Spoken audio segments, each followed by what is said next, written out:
এখানে সব রকমের সবজি কেটে নেওয়া হয়েছে, বরবটি, আলু, পেঁপে, গাজর, লাউ। বাইরে ঝুমঝুম বৃষ্টি হচ্ছে। ডিনারে সবজি পাতলা খিচুড়ি রান্না করা হবে।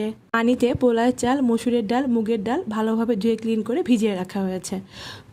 কাঁচামরিচ, পেঁয়াজ, রসুন, আদা ভাঙ্গা, আদা রসুন জিরা পেস্ট। ফার্স্টে প্যানেতে পরিমাণ মতো তেল দিয়ে পেঁয়াজ, আদা রসুন জিরা পেস্ট, দারচিনি ভালোভাবে কষিয়ে নিতে হবে।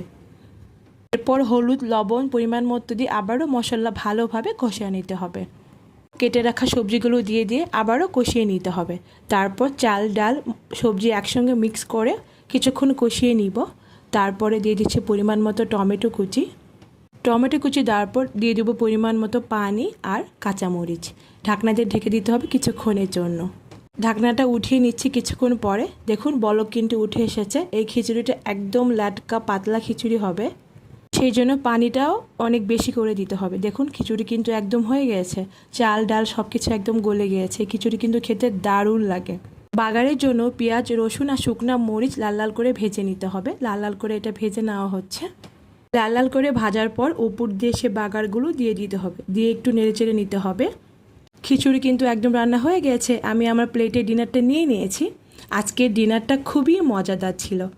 Thanks for watching. আসসালামু আলাইকুম। আল্লাহ হাফেজ। বাই।